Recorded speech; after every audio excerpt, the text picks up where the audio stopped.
पिछले वीडियो में मैंने टाइम इंटेंस से संबंधित बहुत सारी बातों को बताया है और टाइम इंटेंस का कुछ वीडियो बनाने में लेट हो गया है। आज हम लोग का टाइम इंटेंस में पास्ट परफेक्ट टेंस है, जिसका मैं टेंस को पढ़ा करके टेंस पढ़ाने के बाद टाइम इंटेंस से संबंधित हम बतलाएंगे कि कैसे फॉर्म ऑफ वर्ब्स को भरा जाता है, how to suitable fill up form of verbs, जो कि बहुत इंपॉर्टेंट है कंपटीशन के बच्चों के लिए, विशेष करके एयरफोर्स, नेवी और आर्मी क्लर्क के लिए ज़्यादा इम्पोर्टेंट है। लेकिन कुछ ऐसे विद्यार्थी हैं जिनको टाइम इंटेंस में फिलअप्स और फॉर्म ऑफ वर्ब भरने में दिक्कत होती है, क्योंकि उन्हें टेंस का ही ज्ञान नहीं है। तो सबसे पहले हम टेंस के बारे में चर्चा कर देते हैं और आज हमारा टॉपिक है पास्ट परफेक्ट टेंस। इसको आप लोग विशेष ध्यान से देखेंगे और समझेंगे। जी, तो हम चलते हैं past perfect tense. Past perfect tense का परिभाषा है, जैसा कि बोर्ड पे लिखा गया, देखिए ध्यान से। जिस हिंदी वाक्यांश में चुका था, चुकी थी, चुके थे हो, या था, ये थी, ये थे, या आ था, रहे, उसे पास्ट परफेक्ट टेंस का वाक्य कहते हैं। यानी जिस वाक्यांश में आकारांत इकारांत रहे और उसमें था, थे, थी आया हो, तो पास्ट परफेक्ट टेंस का वाक्य कहा जाता है। जैसे कि एग्जाम्पल में देखेंगे, वह अपना काम समाप्त कर चुका था। तो जब चुका था, चुकी थी, चुके थे आ जाता है, तो हम पहचान में आ जाता है कि यह पास्ट परफेक्ट टेंस का वाक्य हुआ। लेकिन इसमें कुछ ऐसे भी सेंटेंस आते हैं जिसमें आकारांत या इकारांत आता है। जैसे मैंने खाना खाया था। अब एक बात आप लोग बताइएगा हमको कि मैंने खाना खाया था या मैंने खाना खाया, दोनों में विशेष अंतर क्या है? तो इस तरह से अगर देखा जाए तो विशेष कोई अंतर होता नहीं है। मैंने खाना खाया और मैंने खाना खाया था, अगर दोनों को हम बनाए तो यह पास्ट इंडिफिनिट टेंस में आ जाता है और इसको हम पास्ट परफेक्ट का भी मानते हैं। तो यह बात गलत है कि मैंने खाना खाया था और इसको हम बनाते हैं कि आई हैड ईटन फूड, यह रॉन्ग भी हो सकता है, क्योंकि इसको हम इस तरह से बना सकते हैं कि आई एट फूड। तो आज हम इसमें अंतर समझेंगे कि कब ऐसे सेंटेंस को हम पास्ट इंडिफिनिट बना देंगे और कब यही सेंटेंस पास्ट परफेक्ट में बनाया जाता है। तो एक चीज़ हम लोग देखें, थोड़ा सा अंतर जानेंगे कि पास्ट परफेक्ट टेंस कब होता है और पास्ट इंडिफिनिट टेंस कब होता है। क्योंकि पास्ट में टेंस बताया जाता है कि बीते हुए वाक्य को, बीते हुए बातों को पास्ट इंडिफिनिट टेंस कहा जाता है। और इसमें मैंने खाना खाया, वे लोग क्रिकेट खेले, वह पटना गया, तो ऐसे सेंटेंस का हम लोग पसंद आते हैं subject plus verb plus object के आधार पर, जिसमें बताया जाता है कि वह पटना गया, तो ही वेंट टू पटना, और वह पटना गया था, तो इसका भी बनाते हैं कि ही वेंट टू पटना। तो फिर पास्ट परफेक्ट टेंस में कैसे हुआ? तो मुख्य रूप से देखा जाए तो अगर सिंगल वाक्य आता है तो उसको पास्ट परफेक्ट में हम मानेंगे। जब पास्ट परफेक्ट टेंस में होगा तो उसके साथ दो क्रिया जरूर होगी। जैसे उसके आने के पहले मैंने खाना खाया था, यह होगा जो पास्ट परफेक्ट टेंस को बोध करता है। और वह आया, मैंने खाना खाया, यह पास्ट इंडिफिनिट टेंस को बोध करता है। ये तो आगे देखते हैं, परिभाषा के आधार पर सेंटेंस दिया गया है कि वह अपना काम समाप्त कर चुका था, मैंने खाना खाया था, लड़के विद्यालय पहुंच चुके थे। ऐसे सेंटेंस का बनाने का स्ट्रक्चर होता है subject plus had plus V3 plus object plus others.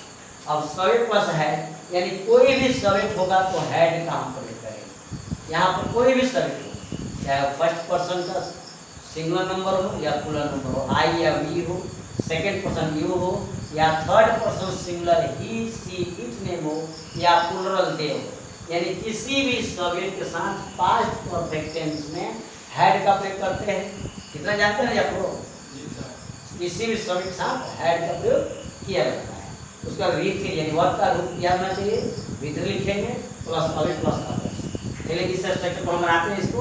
वो अपना काम समाप्त कर चुका था, यहाँ होगा ही, और पास्ट परफेक्ट टेंस चुका था, चुकी थी को लेकर हम समझे पास्ट परफेक्ट टेंस में है, तो ही हैड, और काम समाप्त करना का अंग्रेजी होता है finish. He had finished his work, he had finished his work. मैंने खाना खाया था, आई हैड, इट का तीसरा रूप eaten food, I had eaten food. लड़के विद्यालय पहुंच चुके थे। इसका होगा द बॉयज, और सब्जेक्ट सिंगुलर है या प्लूरल है, केवल हैड का यूज होता है। तो boys had reached school, the boys had reached school. तो इस आधार पर हम देखते हैं कि पास्ट परफेक्ट टेंस का जनरली जो किताबों में लिखा गया उसके आधार पर हमने डिफिनेशन दिया है और उसी के आधार पर आपको यहाँ बताया गया ट्रांसलेशन। लेकिन विशेष गौर से यहाँ ध्यान दें तो इस तरह का जो सेंटेंस है इसको हम पास्ट इंफ्निटिव में बनाते हैं। ऐसा नहीं कि पास्ट परफेक्ट में ही होगा, पास्ट परफेक्ट में तब होगा जब इसके साथ दो क्रियाएं होंगी। जैसे कि यहाँ आपको दिया गया, देखें यहाँ मेरे यहाँ आने के पहले वो अपना काम समाप्त कर चुका था, वो आप काम समाप्त कर चुका था। मैं यहाँ पे हैड करके बनाया है, इसको कोई गलत काट सकता है। चुका था देख करके आप पास्ट परफेक्ट को मत समझिए। पास्ट परफेक्ट तभी बनाएंगे जब इसके साथ एक और क्रिया होनी चाहिए थी, और जो क्रिया पहले समाप्त हो जाता है उसको पास्ट परफेक्ट में बनाते हैं। और जो पास्ट इंडिफिनिटिव कौन बनेगा, जो बाद में समाप्त होता है। जैसे यहाँ देखते हैं कि मेरे आने के पहले वो अपना काम समाप्त कर चुका था। इसमें दो क्रिया हो रहा है, एक मेरा आना और दूसरा क्या हो रहा है, वो अपना काम समाप्त कर चुका था। ये दोनों कार्य में कौन सा कार्य पहले हुआ है, वह अपना काम समाप्त कर चुका था। तो जो क्रिया पहले समाप्त हुआ है उसको बनाएंगे पास्ट परफेक्ट टेंस में, और जो बाद में समाप्त हुआ है उसको बनाएंगे पास्ट इंडिफिनिट टेंस में। ऐसे सेंटेंस आते हैं तब तो उसमें से बाद में समाप्त होने वाले को पास्ट इंफ्निटिव लिखते हैं और पहले जो क्रिया समाप्त होता है उसको पास्ट परफेक्ट टेंस बनाते हैं, जिसका स्ट्रक्चर यहाँ लिखा गया है। Subject plus had plus V3 plus object plus V4 नहीं बिफोर, और बिफोर के जस्ट बाद फिर दूसरे वाक्य को बनाएंगे, उसमें subject plus V2 plus object का प्रयोग करते हैं, ये पास्ट इंटेंस होता है। तो आप देखते हैं सेंटेंस में अगर के पहले से जुड़ा होगा तो होगा, के पहले से जुड़ा हो इसका स्ट्रक्चर होता है कि पास्ट परफेक्ट पहले होगा। क्या पहले होगा, तो पास्ट परफेक्ट टेंस को हम पहले करेंगे, यानी कि past perfect tense, past perfect tense का जो वाक्य होगा पहले करेंगे। इसके बाद हम यहाँ बिफोर लगा देंगे, ये पहले के अंग्रेजी का यहाँ लिखेंगे। तो उसके बाद यहाँ पास्ट इंडिफिनिट कर देते हैं, पास्ट इंडिफिनिट वाला बाद में करेंगे। इस आधार को हम बनाते हैं। स्ट्रक्चर लिखा गया है, देखा गया मेरे आने के पहले वो अपना काम समाप्त कर चुका था। कौन सा काम समाप्त हुआ है कि वो अपना काम समाप्त कर चुका पहले हुआ, तो इसको लिखेंगे he had finished his work. अब के पहले के लिए हम बिफोर से जोड़ देंगे, बिफोर मेरे यहाँ आने, इसमें सबमिट हो गया आई, और कब का दूसरा रूप है केम, बिफोर आई केम। इसे कोई दिक्कत नहीं, उसके सोने के पहले मैंने खाना खाया था। यहाँ जो क्रिया हो रहा है कि उसके सोने के पहले मैंने खाना खाया था, यानी कि वह सोया उसके पहले मैं खाना खा लिया था। जो क्रिया पहले समाप्त हो जाए उसको बनाते हैं पास्ट परफेक्ट टेंस, यानी कि मैंने खाना खाया था पहले बनाएंगे हम पास्ट परफेक्ट स्ट्रक्चर पर, यानी होगा आई हैड इट का तीसरा रूप it and food, I had eaten food. अब के पहले के यहाँ बिफोर से हम जोड़ देंगे, I had eaten food before उसके सोने का अंग्रेजी यानी कि he, before he slept. Past intense बनाएंगे, बाद में जो क्रिया हो रहा है उसको तो ही सब्जेक्ट और सीधे V2 का प्रयोग कर देंगे बिफोर ही स्लेप्ट। घंटी बजने के पहले लड़के विद्यालय पहुंच चुके थे, यानी पहले कौन सा किया हुआ, लड़के विद्यालय पहुंच चुके थे। यहाँ बनाएंगे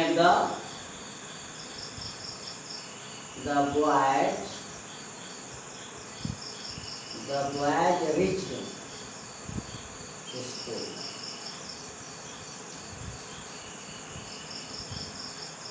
Before the bell रिंग का दूसरा रूप rang, before the bell rang. हमने आपको टेंस के आधार पर उन गलतियों को समझाया है कि बहुत लोग समझते हैं कि एक ही वाक्य अगर दे दिया हो तो पास्ट परफेक्ट बना दिया जाएगा, ऐसा गलत है। पास्ट बेनिफिट का परिभाषा लिखा गया बहुत सारी किताबों में, पास्ट परफेक्ट का डेफिनेशन लिखा गया है, अलग अलग सेंटेंस लोग बनाते भी हैं, लेकिन अगर मूल बातों को देखा जाए तो पास्ट परफेक्ट का सेंटेंस एक वाक्य में नहीं आएगा, जब आएगा तो वह दो वाक्य में आएगा, जैसे कि यहाँ दिखाया गया है।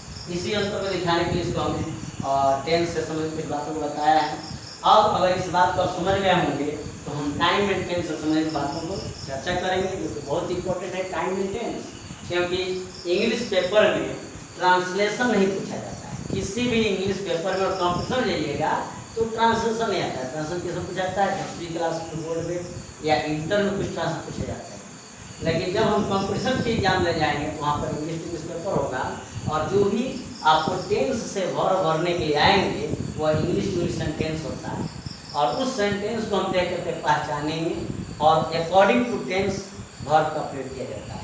तो अब हम लोग सीखेंगे कि अगर किसी सेंटेंस में इस तरह का वर्ड दिखाई दे तो हम सीधे वर्ब को टेंस पहचानते हुए उस वर्ब का उचित प्रयोग करेंगे। इस बात का हम चर्चा करते हैं कि सेंटेंस इंग्लिश देखेगा और देख करके आप पहचान जाए कि किस टेंस में है वो, और उसके अकॉर्डिंग वर्ब का प्रयोग किया जा सके।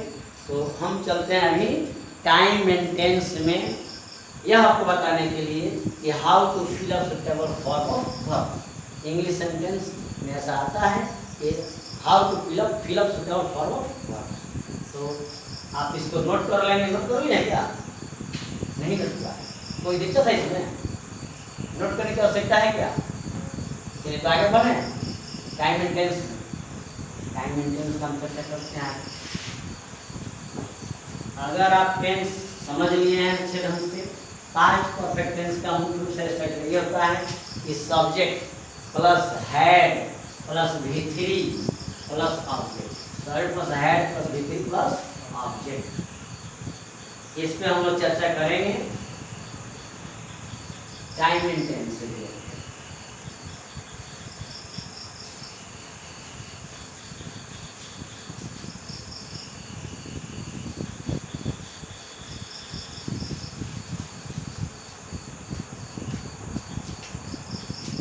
Time and tense related rule 1, English to English आपको सेंटेंस दिखे तो कैसे आप सही वर्ब का प्रयोग कर लेंगे, यह तरीका आपको बताया जा रहा है। पास्ट परफेक्ट टेंस का स्ट्रक्चर आपको पता है, अभी अपने टेंस के माध्यम से पढ़ा। होता क्या है, subject plus had plus V3 plus object plus order. और रूल 1 में लिखेंगे, आप सभी नोट भी कर लेंगे। यदि वाक्य में, किसी भी इंग्लिश सेंटेंस में, यदि वाक्य में पास्ट दर्शाने वाले शब्द, पास्ट दर्शाने वाले शब्द, पास्ट दर्शाने वाले शब्द, उस शब्द को फर्स्ट में लिख दे रहे हैं यस्टरडे,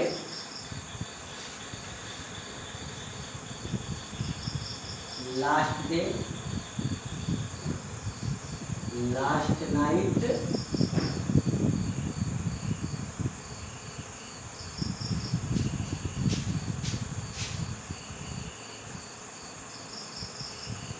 लास्ट ईयर,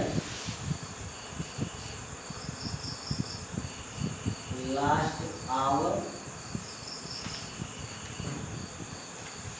इत्यादि इत्यादि के पहले टिल दे रखा हो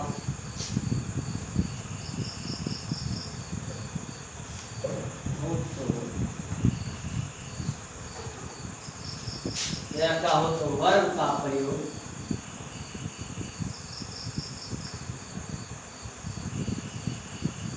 पास्ट परफेक्ट टेंस में करते हैं।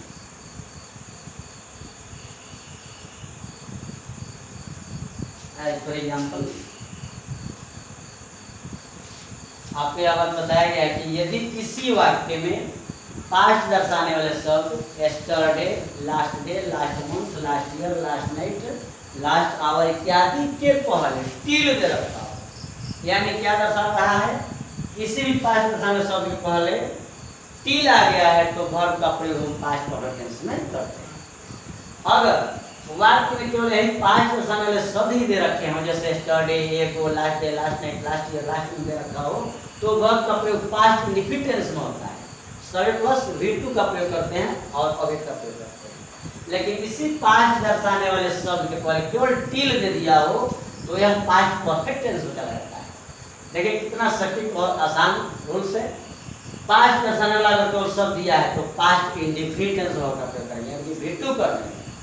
इसी पास्ट दर्शाने वाले शब्द के जस्ट पहले केवल टिल आ गया है, मात्र till, till yesterday, till last hour, till last night, till last Sunday, till last Monday, till last year. अगर इस तरह का वर्ड दिखाई दे किसी सेंटेंस में, चाहे वो सेंटेंस कितना भी लंबा, कितना भी बड़ा क्यों ना हो, और उसमें वर्ब भरना हो, तो आप पास्ट परफेक्ट टेंस में वर्ब का प्रयोग करेंगे एकदम निश्चित रूप से। बाकी किसी टेंस में आपका ध्यान जाना ही नहीं चाहिए। जैसे ही आप देखेंगे till yesterday, till last night, तो वर्ब का प्रयोग पास्ट परफेक्ट टेंस में।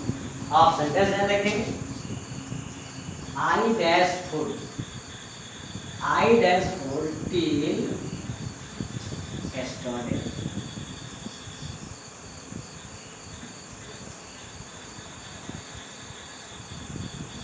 इसमें आपको वर्ब नोट इट, नकारात्मक वे में आ गया, नोट इट से वर्ब होना है। जब नोट इट है यानी नोट को लगाते हुए आप सेंटेंस पहचाने किस टेंस में सेंटेंस है, और जिस टेंस का पहचान जब हो जाए तो उस टेंस का हेल्पिंग वर्ब यानी ऑक्सिलरी वर्ब का प्रयोग करते हुए कौन सा वर्ब का रूप लगता है उस रूप को लगाना पड़ेगा। तो आप यहाँ सेंटेंस को देख रहे हैं, सेंटेंस में दिखाई दिया आपको टिल एस्टरडे दिखाई दिया, यानी केवल एस्टरडे रहता तो यहाँ पे पास्ट इंडेफिनिट का प्रयोग करते V2 करते, लेकिन एस्टरडे के पहले टिल लग गया। यही पहचान है आपका कि वर्ब का प्रयोग पास्ट परफेक्ट टेंस में करेंगे, क्योंकि टिल एस्टरडे दिख गया है। वरना किससे है, नॉट इट से। तो आप पास्ट परफेक्ट टेंस में करें तो सब्जेक्ट के अनुसार यहाँ हैड का प्रयोग, और निगेटिव है नोट है तो नोट लगाएंगे, और इट का तीसरा रूप ईटेन, यानी हो जाएगा आपका सटीक answer I had not eaten food. यानी मैंने कल तक खाना नहीं खाया था, मैंने कल तक खाना नहीं खाया। अगला एक ऑप्शन दे दे, सी डैश हर फी, सी डैश हर फी टिल लास्ट मंडे। और इसमें वर्ब बनना है टू नोट पे, नोट पे। सी डैश हर फी टिल लास्ट मंडे। अब आपको दिखाई क्या दिया कि टिल लास्ट मंडे, यानी पास्ट दर्शाने वाला शब्द लास्ट मंडे है, और इसके पहले टिल दिखाई दे रहा है। टिल दिख गया तो वर्ब का प्रयोग पास्ट परफेक्ट टेंस में होगा, और यही केवल टिल हटा दिया जाए तो वर्ब का प्रयोग हो जाएगा पास्ट इंडेफिनिट टेंस। अंतर समझ आ रहा है क्या? समझ आ रहा है? यहाँ वर्ब होते हैं कि नोट पे से वरना है, सब्जेक्ट कुछ भी हो, कोई सब्जेक्ट हो, सिंगुलर हो, प्लूरल हो, कोई भी पर्सन हो, पास्ट परफेक्ट टेंस में हैड लगता है तो हैड कर देंगे। और पास्ट परफेक्ट में क्यों गया, क्योंकि यहाँ टिल लास्ट मंडे दिख रहा है, इसी के कारण हम पास्ट परफेक्ट में जाएंगे, बाकी किसी टेंस में नहीं जाएंगे। तो सी हैड नॉट, और पे का विथ क्या होना चाहिए, पेड। क्या हो जाएगा, she had not paid her fee till last Monday. तो आप यह बात समझ गए होंगे, और पास्ट परफेक्ट टेंस का रूल 2 आपको बता दिया। रूल 2 नोट कर लेंगे। यदि दो वाक्य,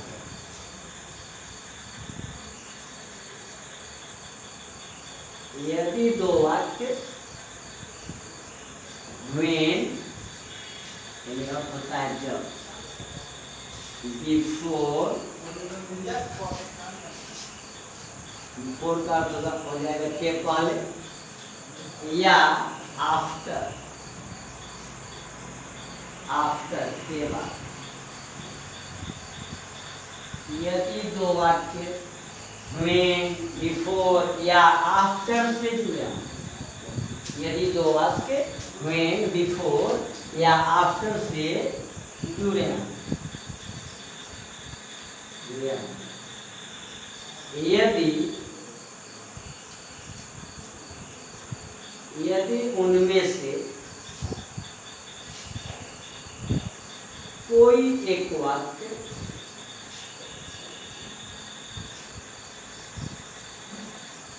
पास्ट इंडेफिनिट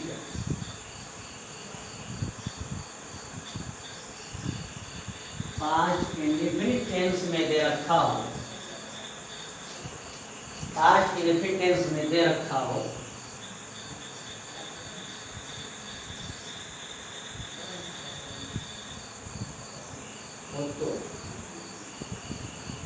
तो दूसरे वाक्य को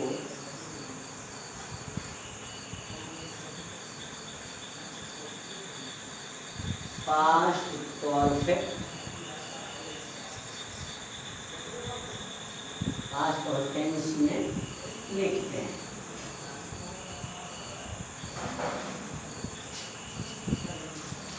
दूसरा उदाहरण इस पर ध्यान देंगे, यदि दो वाक्य व्हेन, बिफोर या आफ्टर से जुड़े हों, यदि उनमें से कोई एक वाक्य पास्ट इंडेफिनिट टेंस में रखा हो तो दूसरे वाक्य को पास्ट परफेक्ट टेंस में ही लिखा जाता है। एकदम निश्चित रूप से यह बात सत्य है।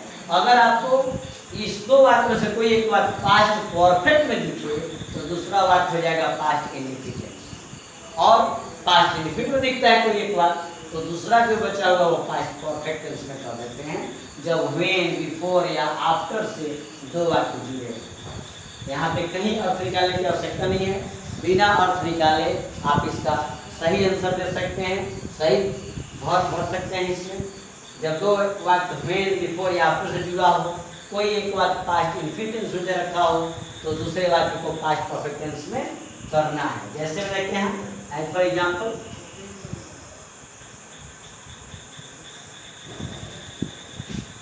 the train dash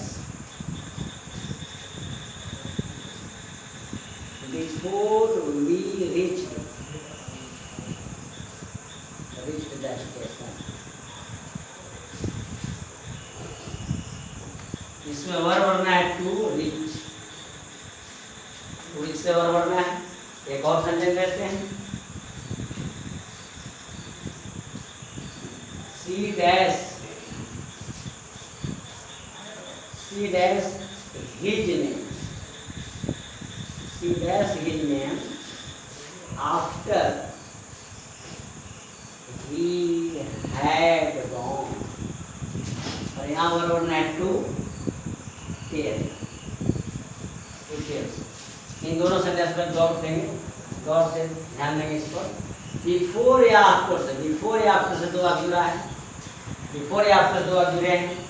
आप इसे देखें, कोई एक वाक्य पास्ट इंडेफिनिट टेंस में है तो जो वाक्य बच गया जिसमें वर्ब भरने हैं वो पास्ट परफेक्ट टेंस में होगा। अगर कोई एक वाक्य पास्ट परफेक्ट में दे रखा है तो जिसमें आपको वर्ब भरने के लिए दिया गया वो पास्ट इंडेफिनिट में होगा। यहाँ ध्यान देते हैं, बिफोर से दो वाक्य जुड़ा हुआ है और बिफोर के बाद वाला जो सेंटेंस है वो पास्ट इंडेफिनिट टेंस में। जैसे वी रीच द स्टेशन, यह पास्ट इंडेफिनिट टेंस में है। तो बिफोर से या व्हेन से दो वाक्य जुड़ा हो और एक वाक्य पास्ट इंडेफिनिट टेंस में दिया हो तो जो वाक्य भरने के लिए दिया गया है जिसमें वर्ब भरना है वह पास्ट परफेक्ट टेंस में ही होगा। तो हम करेंगे क्या है, तो the train had started, start से भरना है, द ट्रेन हैड स्टार्टेड। और यहाँ थोड़ा मिस्टेक हो गया है, टू स्टार्ट से भरना चाहिए, to start, the train had started. अगला sentence, C dash his name after he had gone. अब इस सेंटेंस में दिखाई दे रहा है आफ्टर के बाद हैड गॉन दिख रहा है। जब हैड गॉन दिख रहा है यानी कि आप पास्ट परफेक्ट टेंस में है तो जो शेष वाक्य बच गया है वह पास्ट परफेक्ट टेंस में होगा। तो हम यहाँ क्या करेंगे, सी के बाद वर्ब होना है, टेल से भरना है, तो पास्ट परफेक्ट टेंस में होगा तो यहाँ कर देंगे टेल का दूसरा रूप यानी V2 करेंगे तो told. C told his name after he had gone, यानी पास्ट परफेक्ट टेंस में आफ्टर या बिफोर से दो वाक्य जुड़ा हो तो कोई एक वाक्य पास्ट इंडेफिनिट में होता है तो दूसरा पास्ट परफेक्ट होता है। अगर पास्ट परफेक्ट में रखा है तो दूसरा पास्ट इंडेफिनिट होता है। अब इस बात को थोड़ा ध्यान देंगे कि पास्ट इंडेफिनिट सेंटेंस किधर रहेगा और पास्ट परफेक्ट सेंटेंस किधर रहेगा।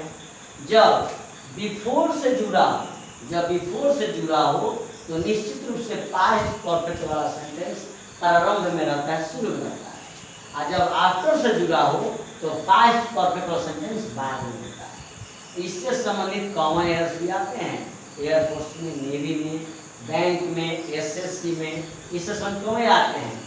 जहाँ बिफोर दिया रहेगा इसमें क्या कर देता है कि पास्ट उसको पहले कर देता है और पास्ट परफेक्ट को बाद में कर देता है, जो कि गलत है। जब बिफोर से दो बार जुड़े हों तो निश्चित रूप से पास्ट परफेक्ट पहले और बाद में पास्ट इंफिनिट होता है।